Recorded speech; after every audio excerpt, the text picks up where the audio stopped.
कार्यक्रम अन्नदाता सुनने वाले सारे बहन भाइयों ने विनोद मुरवाल की राम राम। भाइयों, दिना दिन अब जाडा पड़ता जा रहा है और जो शुरुआत साथियों हो गई है तो साथियों हमने ज़रूर इसमें ध्यान रखना पड़ेगा, क्योंकि नु क्या करे भाई, आती हुई ठंड और जाती हुई ठंड भाई दिक्कत करा कर और खांसी जुकाम जो बुखार है उसकी भी शिकायतें ज़रूर रहती है। तो साथियों कोशिश हमने ये करनी चाहिए भाई, जाडा जो अब सर्दियों का जो आगमन हो गया है तो भाई इसमें ज़रूर हम अपना भी ध्यान रखें, अपने छोटे बच्चों का और बड़े बुज़ुर्गों के साथ साथ साथियों अपना जो पशुधन है उसका भी हमने ज़रूर ध्यान रखना पड़ेगा। और क्योंकि साथियों ध्यान ज़रूर रखना चाहिए, अगर नहीं रखते हैं तो भाई नुकसान हर तरीके का हमने हो जाता है। तो कोशिश ये करें साथियों कि जिस प्रकार से जो सर्दियों के अंदर जो शुरुआत हो चुकी है तो हमने भी अपना समाधान ज़रूर इसमें करना चाहिए। तो साथियों अब बात आज जो कार्यक्रम अन्नदाता में हम लेकर आए हैं, चर्चा का हमारा विषय रहेगा पॉली हाउस में खीरा की व्यावसायिक खेती। इसी तरह और जो इसमें जो जानकारी लेकर आए हैं साथियों, इसमें छोटे कटड़ू बछड़ों की देखभाल की हम ज़रूर इसमें बात करेंगे और साथियों कई अन्य भी जानकारियां हैं ज़रूर और वो भी हम शामिल ज़रूर करेंगे, क्योंकि साथियों कार्यक्रम चाहे कोई भी हो सारी जानकारियां हम आपके बीच में लेकर आते हैं और कोशिश रहती है भाई जो भी हमारे प्रगतिशील किसान बहन भाई है उन तक भाई वो तमाम जानकारियां सभी दी जाए जिसने वो आगे बढ़ावे। और साथियों चर्चाएं हमने ज़रूर आपको बताई और आज की नसीहत में भी हम बात करेंगे भाई उनको को संतुलित उपयोग किस प्रकार से करें। नूनी भाई देखम देख भाई हम गिरते रहे, तो कोशिश जिस प्रकार से हम आपको भाई जानकारी दे रहे साथियों, कोशिश ये करें कि जो भी महत्वपूर्ण जानकारी अपने प्रगतिशील किसान बहन भाई है जो पड़ोस है तो साथियों उनको भी ज़रूर हमने बताना चाहिए। तो साथियों आज जो शुरुआत हम जो कर रहे हैं पॉली हाउस में खीरे की व्यावसायिक खेती के बारे में बात कर रहे हैं। और साथियों कई बार हम देखो जिस तरह बड़े बड़े होटलों में हम रेस्तरां में जाते हैं तो भाई कई बार हम देखा भाई खीरे इसे दिखा भाई जिसमें भाई एक भी बीज नहीं होता और नू सोचा भाई हो तो भाई विदेश था रहा है। तो भाई ये हमारे जो हम कई बार देखते हैं, लेकिन साथियों विदेश की बात नहीं है, हमारे देश के अंदर भी भाई आजकल तकनीक ऐसी चीज़ हो गई है कि तकनीक के माध्यम से हमने विदेशियों को भी भाई पीछे छोड़ दिया है और भारत जो प्रगतिशील जो देश है वो आगे बढ़ रहा है। और भारत में जो विश्व की जब हम बात करते हैं तो साथियों उसमें हर चीज़ में आगे बढ़ रहा है।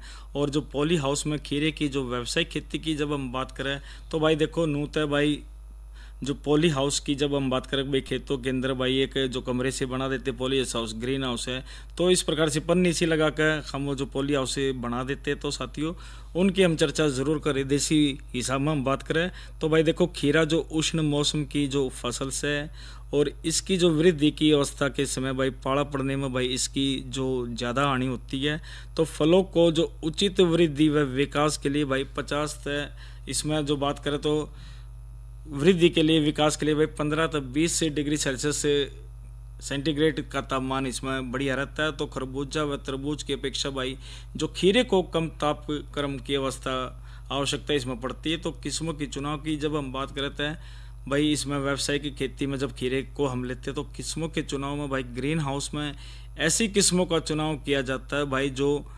गाइनोसियस हो, यानी कि बीज रहित हो और फल कोमल और मुलायम और उपज अच्छे हो। इस प्रकार की किस्मों में बगैर परागण के सीधा फल का जो विकास होता है साथियों खीरा अपरागित प्रकार का होता है और सभी फूल मादा ही होते हैं और जिन्हें यूरोपियन किस्मों में भी कहा जाता है। और इसमें बगैर परागण या फर्टिलाइजेशन के फलों का जो स्थापन व विकास होता है, इसके मूल मूल्य बीज रहित और बिना कड़वाहट के होते हैं, तो इन्हें छीलने की भी भाई जरूरत नहीं होती। तो पौध तैयार करने की जब हम बात करें तो भाई किस्मों के चुनाव के बाद इनकी जो स्वस्थ पौधे भी संरक्षित क्षेत्रों से जिस तरह पॉली हाउस या नर्सरी ग्रीन हाउस में ही जो प्लास्टिक के जो खानेदार ट्रे में मीडिया जो यानी कि कोकोपीट वर्मिकुलाइट व परलाइट को भाई 3:1:1 के अनुपात के आधार पर बनाया जाता है। और आमतौर पर भाई खीरे की जो पौध की बात करें तो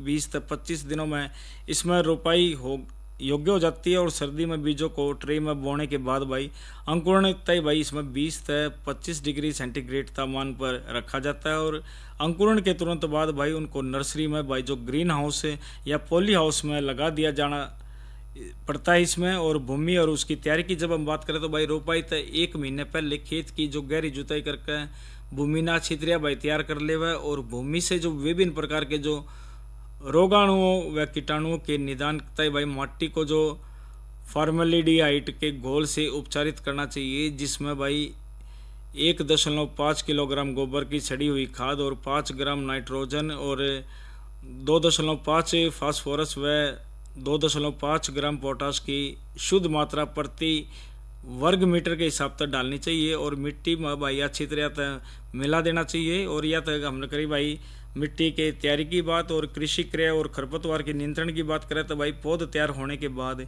जो पॉली हाउस में पौधे की जो रोपाई से पूर्व ग्रीन हाउस में उठी हुई जो क्यारियाँ बनाई जाती है, जिनकी चौड़ाई 80 से 90 सेंटीमीटर हो सकती है। और 2 क्यारियाँ में के बीच की जो लगभग भाई 40 से 45 सेंटीमीटर का जो स्थान है वो खाली छोड़ा जाता है। और क्यारियाँ बनने के बाद भाई हर क्यारी पर 2 ड्रिप पाइपों को भाई 40 से 50 सेंटीमीटर की चौड़ाई पर डाला जाता है। और जरूरत के अनुसार भाई पौधे को निराई गुड़ाई भी इसमें करी जाती है। तो रोपाई व उसके टाइम की बात करें तो भाई खीरा विभिन्न मौसम के लिए भाई उल किस्मों के अनुसार भाई पूरे साल उगाया जाता है। और 2 उठी क्यारियों के बीच से की दूरी की बात करते हैं भाई 1.5 से लेकर 1.6 मीटर होनी चाहिए। और इसको एक ही कतार पर 30 से 40 सेंटीमीटर की दूरी पर रोपते हैं, जिसमें तो भाई 1000 वर्ग मीटर क्षेत्रफल में 2200 से 2300 तक पौधे लगाए जा सकते हैं। और रोपाई के टाइम की बात करें तो भाई पॉली हाउस में 3 फसलें उगाई जाती है भाई। पहली तो अगस्त में, दूसरी अक्टूबर में और तीसरी की बात करें तो भाई फरवरी में ये उगाई जाती है। और भाई फसल को सहारा देने की बात करें तो भाई रोपाई के 25 से 30 दिन बाद रस्सियों के द्वारा भाई सहारा देकर लपेटने की प्रक्रिया शुरू हो जाती है। और भाई जो ये रस्सी की हम जब बात करते हैं तो भाई इसके अंदर भाई जो ये रस्सी है समानांतर 8 से 9 फुट की ऊंचाई पर स्थापित की जाती है। और इन्हें जमीन के पास लाकर भाई हर पौधे को एक रस्सी के द्वारा लपेटा जाता है। और इसकी मुख्य शाखा पर भाई फूलों के गुच्छे लगते हैं, जिसे बगैर नुकसान पहुंचाए पौधों को रस्सियों के सहारे लपेटा जाता है। और भाई हानिकारक कीड़े की बात करें तो भाई खीरे का जो लाल भोंग है यो कीट बेलों को काफ़ी क्षति पहुंचाता है, इससे बचावता है भाई। इसमें कार्बेरिल यानी कि 7 की जब हम बात करते हैं 1 से 2 ग्राम प्रति लीटर पानी में छिड़काव इसमें हमने करना चाहिए। तो इस तरीके से भाई जो हम बातें जो पॉली हाउस में खीरे की बात करें कि व्यावसायिक खेती की बात करें, इस तो भाई प्रगतिशील किसान बहन भाई है वो ज़्यादा से ज़्यादा इसमें लाभ प्राप्त करेंगे। और भाई आर्थिक तौर पर भाई मजबूती भी बढ़िया तरीके से बनी रहेगी। तो भाई या तो बात करी हमने पॉली हाउस में खीरे की व्यावसायिक खेती के बारे में। और इसी तरह जो अगली बात करें तो साथियों हम इसमें आगे भी बात कर लेते हैं। और अब जो ज़रूरी है साथियों इसमें हम अगली चर्चा ज़रूर करेंगे, लेकिन साथियों कुछ संदेश और एक लोकगीत सुन लेते हैं। लेकिन भाई मौसम भी ज़रूर बता देते हैं। जो आज का अधिकतम तापमान साथियों 26 और जो न्यूनतम की बात करें तो 14 डिग्री सेल्सियस रिकॉर्ड किया गया। इसी तरह भाई आने वाले 24 घंटे की भी बात करें तो अधिकतम 27 और जो न्यूनतम की बात करें तो 15 डिग्री सेल्सियस रहने की संभावना है।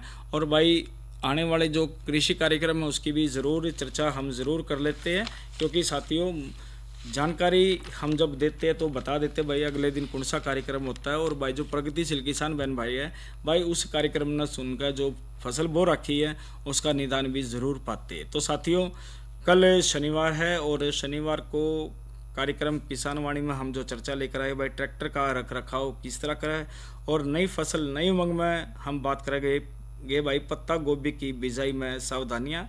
इसी तरह भाई जानकारी रहेगी प्राकृतिक खेती की जो तरल जैविक खाद किस तरह बनावा है इसकी महत्वपूर्ण जानकारी जरूर रहेगी। भाई कार्यक्रम आप जरूर सुनिए। और अब संदेश और लोकगीत और उसके बाद अगली चर्चा को आगे बढ़ाओगे कार्यक्रम अन्नदाता में।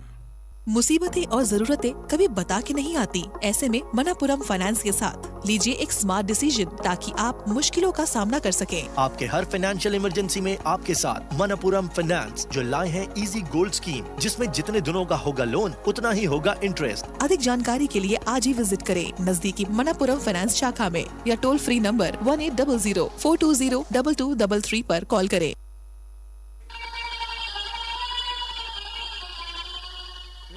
नाम ते पड़ते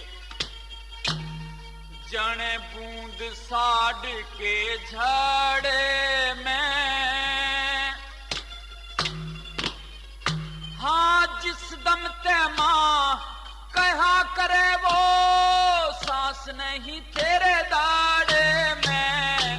नैना में ते आंसू पड़ते बूंद साड़ के झाड़े में। जिस दम ते माँ कहा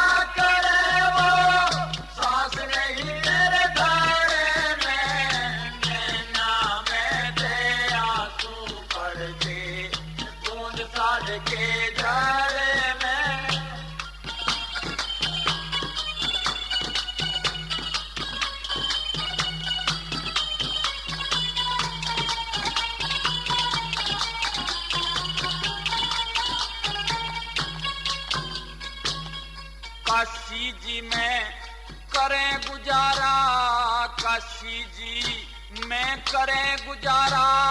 सब घर बार छूट के एक दिन माया बाकी थी उसे ले गया राम लूट के। कोई घड़ी में मर लूंगी मैं सर ने कूट कूट के।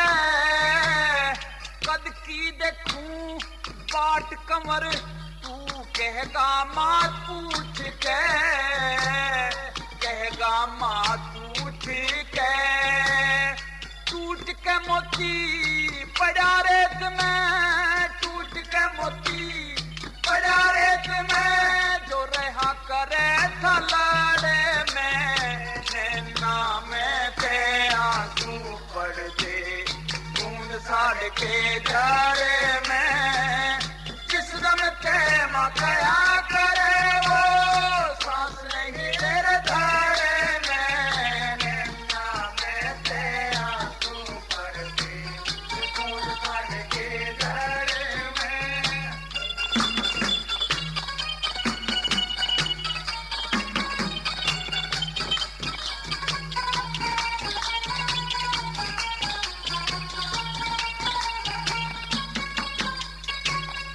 माँ कह के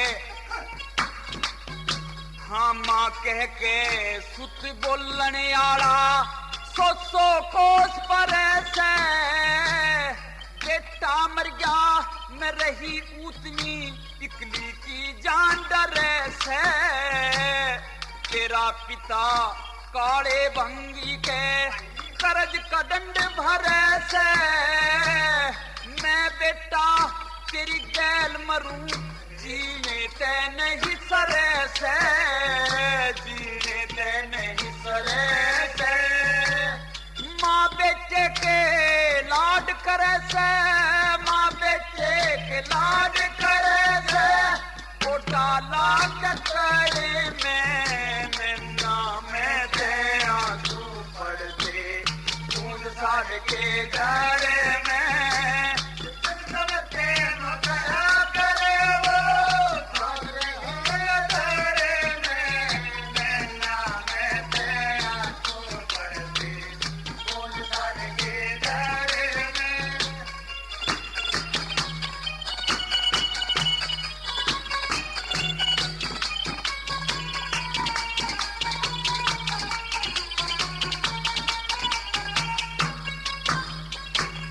काशी जी में करें गुजारा, काशी जी में करें गुजारा।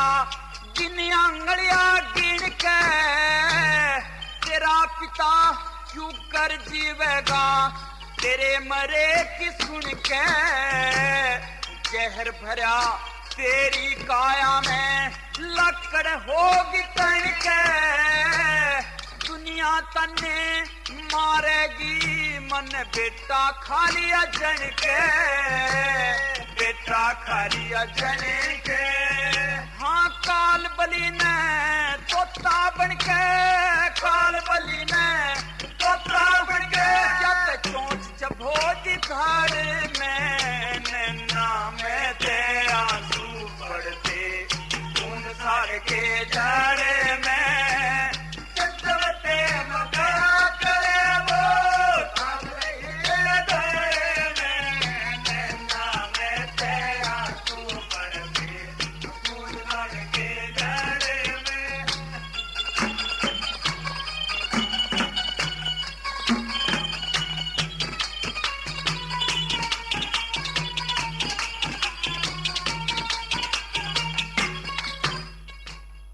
मुसीबतें और जरूरतें कभी बता के नहीं आती। ऐसे में मनापुरम फाइनेंस के साथ लीजिए एक स्मार्ट डिसीजन ताकि आप मुश्किलों का सामना कर सकें। आपके हर फाइनेंशियल इमरजेंसी में आपके साथ मनापुरम फाइनेंस, जो लाए हैं इजी गोल्ड स्कीम, जिसमें जितने दिनों का होगा लोन उतना ही होगा इंटरेस्ट। अधिक जानकारी के लिए आज ही विजिट करें नजदीकी मनापुरम फाइनेंस शाखा में या टोल फ्री नंबर 1800-420-2233 पर कॉल करें।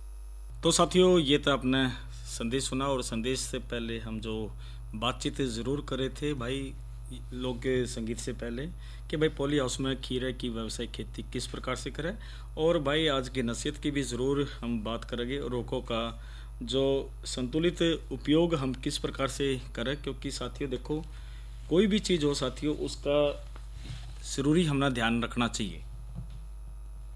और साथियों जब हम जो चर्चा ज़रूर लेकर आते हैं, क्योंकि देखो साथियों कोई भी चीज़ हो उसमें जानकारी ज़रूरी चाहिए, और इसके अंदर जब उर्वरकों के उचित और संतुलित प्रयोग की बात करते तो भाई देखो भाई हमारा जो देश है भाई कृषि प्रधान देश है, सारे जाना इस चीज़ ने, और देश के राष्ट्रीय उत्पादन में भाई कृषि का जो योगदान है वो भाई 35% है, और कृषि के क्षेत्र में प्राकृतिक संसाधनों का जो मुख्य योगदान रहता है। और भाई जो अधिक उत्पादन पाने की लालसा भाई कई बार भाई मुश्किल भी खड़ा कर देती है, और इसमें जो कृषि में रासायनिक उर्वरक है, दवाइयों के ज़्यादा प्रयोग व उर्वरकों के जो अंधाधुंध प्रयोग भाई देख भाई जिस तरह पड़ोसी ने भाई 4 कट्टे मार दिए भाई खाद के, तो भाई मैं 5 मार देता हूँ, तो कई बार देख अंधाधुंध हम यूज़ इसमें इस्तेमाल करते तो वैसा नहीं करना चाहिए। और अंधाधुंध प्रयोग से भाई जो मिट्टी में पाए जाने वाले जो लाभदायक कीट्स है, जीवाणुओं व भूमि की जो जल धारण क्षमता में जो कमी है, मृदा के गुण धर्म में बदलाव को बढ़ावा मिलता जो जा रहा है, तो रासायनिक उर्वरकों के असंतुलित प्रयोग से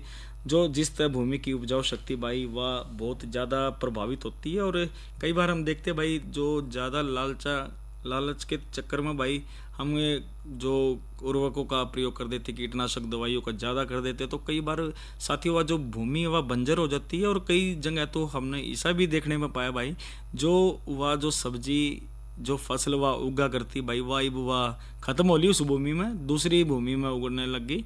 यानी कि हम अगर जो बात करें तो साथियों कि कोई भी भूमि हो साथियों उसका संतुलित हमने प्रयोग करना पड़ेगा, ना तो हमने भाई फसलों से हाथ धोना पड़ेगा, और वह जो भूमि है भाई बंजर हो जाएगी, और फिर भाई उसमें आपको दूसरे काम में उसको भूमि को लेना पड़ेगा, जिससे भाई फ़ायदा ज़्यादा नहीं हो सकता। तो कोशिश ये करें भाई जो संतुलित प्रयोग है उसका ज़रूर इस्तेमाल हम न करना चाहिए। रासायनिक उर्वरकों के असंतुलित प्रयोग से भाई भूमि की जो उपजाऊ शक्ति वो बहुत ज़्यादा प्रभावित हो गई। तो वर्ष 2025 की अगर जो बात करें भाई एक अनुमान से भाई 30 करोड़ टन खाद्यान्न उत्पादन के लिए लगभग 45 मिलियन टन उर्वरकों की आवश्यकता होगी। तो अंदाजे के अनुसार भाई इसके लिए भाई लगभग 35 मिलियन टन उर्वरकों के प्रयोग किया जाएगा, जिसका अर्थ से भाई जमीन में लगभग 10 मिलियन टन उर्वरक शक्ति में कमी हो जाएगी। और भाई जो मिट्टी की जो भौतिक और रासायनिक दशा को बनाए रखना चाहिए, ये जरूरी है कि इस ऐसी कृषि तकनीक अपनाई जावे जो मिट्टी की सेहत को बरकरार रखे और फसल की जो उपज बढ़ाने और उत्पादकों की गुणवत्ता बनाए रखने में भाई जो पोषक तत्वों के जो संतुलित उपयोग की महत्वपूर्ण भूमिका होती है। और हरित क्रांति से सघन कृषि उत्पादन पर भाई जोर दिया गया है, इसलिए भाई अधिक खाद बीज व कीटनाशक का प्रयोग किया जाने लगा, जिसके कारण भाई भूमि की जो उर्वरा शक्ति है भाई उसमें कमी आई है। और खाद्यान्न उत्पादन में भाई जो श्रेष्ठ पाए जाने वाले राज्यों में भी अब उत्पादन एक स्तर पर भाई स्थिर हो रहा है। और कारण भाई सीधा सा यो है कि भाई कृषि उत्पादन के जो अकुशल दोहन असंतुलित उर्वरक प्रयोग खेतों को मिट्टी का स्वास्थ्य खराब करता जा रहा है। और फसलों का उत्पादन बढ़ाने में भाई जो मुख्य तत्वों का जो अपना ही महत्व होता है, और अपने जीवन काल में भाई पौधे को 17 आवश्यक पोषक तत्वों की आवश्यकता होती है। और लंबे टाइम तक भाई सही पैदावार तथा लाभ प्राप्त करने के लिए भाई उर्वरकों को संतुलित मात्रा में प्रयोग करना बहुत ज़रूरी है। और भाई संतुलित उर्वरक के प्रयोग का मतलब ये है कि भाई नाइट्रोजन, फास्फोरस, पोटाश की जो मात्रा है वह एक जैसी भूमि में डाली जावे। इसका अर्थ ये है भाई भूमि में जिस तत्व की कमी हो उसी तत्व को डाला जाए। और भाई कई बार हम कहते हैं भाई माटी की जांच जरूर करानी चाहिए, उससे भाई तत्वों का पता चल जावे, और भाई जो तत्व कम हो तब भाई उसने ज़्यादा बढ़ा देवे। तो भाई कोशिश हम हमने करनी चाहिए। और हम हर बार कहते हैं भाई माटी की जांच करानी चाहिए, पानी की जांच करानी चाहिए, ताकि भाई आपका जो समय भी बचे है और रुपए धल्ले भी बचे हैं, और साथ के साथ साथियों जो सेहत है भाई, लोगों की सेहत है वह भी बनी रहे।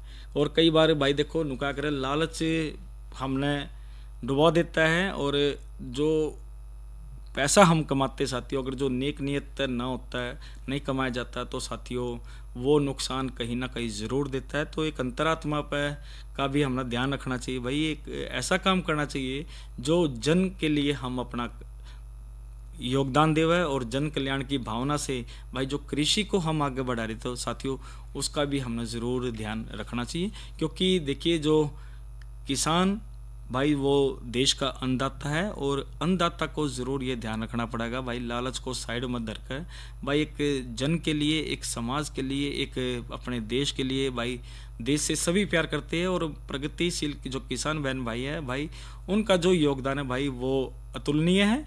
तो कोशिश ये जरूर करना चाहिए भाई, जो आसपास का जो पड़ोस है भाई, जो आपके साथी है, जो किसान बहन भाई है भाई, उनको समझाना चाहिए भाई देखो माटी को खराब मत ना करो, क्योंकि संतुलित सब कुछ रहेगा तो भाई आगे सारी चीज़ें, पर्यावरण भी संतुलित रहेगा। और यही कारण है साथियों, जो पक्षी हमने खेतों में दिखते थे भाई वो कति ख़त्म हो लिए, और नुका कर भाई जड़ तक ख़त्म हो लिए ना, तो भाई इतने पक्षी दिखा करते, वो यही कारण भाई हमारा लालच ही है जो उनको इन चीज़ों से दूर कर रहा है। और भारत में भाई 48% ज़मीन में भाई जिंक, 31% ज़मीन में बोरॉन, 13% ज़मीन में लोहा, और 4% में मैग्नीज व 2% में कॉपर की भाई कमी पाई गई है।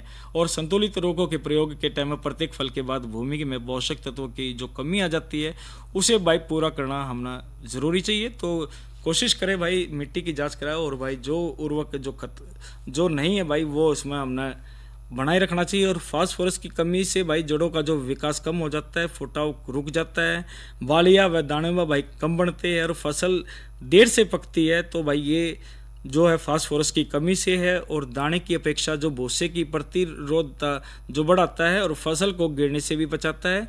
और पोटाश भाई तने को मजबूती देता है, और नत्रजन के कुप्रभाव को जो गिरने को बढ़ावा देते समाप्त करता है। और भूमि की उर्वरा शक्ति को बनाए रखने के लिए भाई उर्वरकों को संतुलित मात्रा में हमने प्रयोग करना चाहिए। इसके साथ साथ भाई इसे भी उपाय अपनाने चाहिए जिससे भाई इनका सही उपयोग हो सके, और उनकी जो दक्षता में बढ़ोतरी हो सके।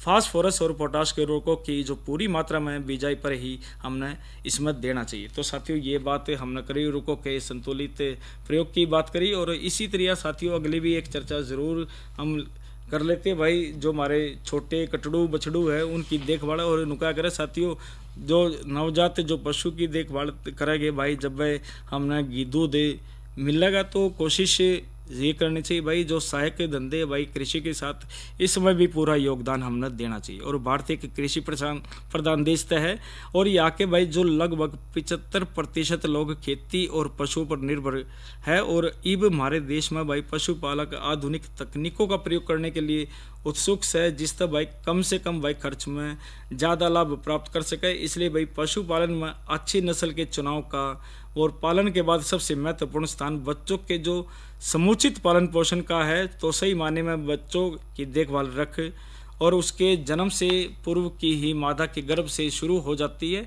इसलिए भाई पशु को ब्याने से 3 महीने पहले ही से ही भाई समुचित उसमें चारा दाना हमने देना चाहिए। और भाई जो हमारे जो ज़िले के अंदर कस्बों के अंदर भाई पशु अस्पताल है भाई फ्री में सारी चीज़ मिलती है भाई, सरकारी भी पूरा अंगा लगा रही है और भाई कार्ड भी बनाते हैं। तो सारी चीज़ वो देखनी चाहिए, समय समय पर हमने पशु चिकित्सक से जानकारी लेकर भाई इसको आगे बढ़ाना चाहिए। और भाई पशु ब्याते समय भाई नवजात पशु के नाक और मुंह से सलाइवा को साफ कर दे, जिससे वो सामान्य रूप से भाई सांस ले सके। अगर जो बच्चा सामान्य रूप से सांस न ले रहा हो तो भाई जो पिछले घुटने पकड़कर भाई उल्टा लटका दे हुआ, ताकि सलाइवा या जो बलगम है अपने आप भाई बाहर निकट जावे। और नाक में भाई घास की पत्ती डालने से पशु छींकने लगता है, तो साधारणतः भाई माँ बछड़े को चटते हुए उसे साफ व सूखा कर देती है। और अगर गाय व भैंस को बच्चे को न चाटे तो भाई बछड़े को किसी मोटे कपड़े तक भाई साफ या बोरी तरह रगड़ कर साफ कर देवा और उसने सुखावे। इसी तरह शरीर चाटने से बच्चों को जो सांस लेने में सहायता मिलती है और बच्चे के शरीर में भाई रक्त का जो संचार भी ठीक प्रकार से होता है। और भाई बच्चा जब पैदा होता है तो उसकी जो नाभि को यानी कि जिसे हम सूंड कह दिया करें भाई 2 इंच साफ ब्लेड से काट देना चाहिए। वह स्वच्छ धागे से बांध कर उसे पर डिटोल या फिर आयोडीन लगाए जिससे कि किसी तरह की बीमारी न लग पावे। और नवजात पशु को जन्म के तुरंत बाद भाई खीस पिलानी चाहिए। और नवजात बच्चा या अगर अपने आप खड़ा नहीं होता तो भाई उसे सहारा देकर खड़ा करना चाहिए। और माँ के थनों के पास ले जाकर खीस की 2-4 धार उसके मुंह में देवा जिससे कि उसे खीस का स्वाद मिले और अपने आप भाई वो माँ के थनों से खीस पीने लगे। तो साथ ही कुछ महत्वपूर्ण जानकारी होती है। और वैसे तो भाई हमारे जो प्रगतिशील किसान बहन भाई है भाई पशुपालक है भाई वो सारी चीज़ें भाई कति निपुण से और नबी बेरा भाई किस तरह भाई जब ब्याह है तब भाई उसमें किस तरह के ध्यान रखना चाहिए और वो सारी जानकारी। और साथ के साथ साथियों हम आजकल भाई नेट पर भी सारी चीज़ें देख लेते हैं लेकिन साथियों जो पशु चिकित्सक है उनसे महत्वपूर्ण जानकारी हमने ज़रूर लेनी चाहिए किन किन बातों का हमने इसमें ध्यान रखना चाहिए। और भाई ये जो सारी बात का ध्यान रखेंगे जब भी हम इसमें आगे बढ़ पाओगे। इसी तरह साथियों एक जानकारी भी ज़रूर दे देते हैं भाई एक PIB ऐप है सरकार की महत्वपूर्ण जितने भी भाई जानकारियाँ हैं समाचार है और महत्वपूर्ण जो खबरें हैं और आपसे संबंधित जो भी मुद्दे हैं वो सारी बात भाई PIB ऐप्स के माध्यम से आप इसमें प्राप्त कर सकते हो। मोबाइल में ज़रूर इसमें ये चीज़ होनी चाहिए। और इसी तरह भाई एक जानकारी ज़रूर दे देते भाई किसान कॉल सेंटर नंबर है भाई 1551 भाई घर बैठे सारी जानकारी भाई फ़ोन पर ले सकते हैं। और साथियों ये जो जानकारी हम जो देते हैं एक उम्मीद करते हैं साथियों आपके जो पड़ोस में जो किसान बहन भाई है भाई उनके साथ भी आप ज़रूर साझा कीजिए। और हमारी जो जितने भी जानकारी साथियों न्यूज़ ऑन AIR पर आप इसको ऐप को डाउनलोड कीजिए और आकाशवाणी कुरुक्षेत्र से आप सीधे इसमें जुड़ सकते हो जो भी लाइव कार्यक्रम है। और AIR कुरुक्षेत्र हमारा एक YouTube चैनल भी है भाई साथियों महत्वपूर्ण जानकारी है वो सारी उस पर डालते हैं और महत्वपूर्ण कार्यक्रम भी तो आप सब्सक्राइब कीजिए और इसका आनंद आप ज़रूर उठाए। मुसीबतें और जरूरतें कभी बता के नहीं आती। ऐसे में मनापुरम फाइनेंस के साथ लीजिए एक स्मार्ट डिसीजन ताकि आप मुश्किलों का सामना कर सकें। आपके हर फाइनेंशियल इमरजेंसी में आपके साथ मनापुरम फाइनेंस जो लाए हैं इजी गोल्ड स्कीम जिसमें जितने दिनों का होगा लोन उतना ही होगा इंटरेस्ट। अधिक जानकारी के लिए आज ही विजिट करें नजदीकी मनापुरम फाइनेंस शाखा में या टोल फ्री नंबर 1800-420-2233 पर कॉल करें। तो साथियों आज के कार्यक्रम में इतना ही। अपने साथी विनोद मोरवाल को दीजिए इजाज़त। अच्छा बहनों और भाइयों राम राम।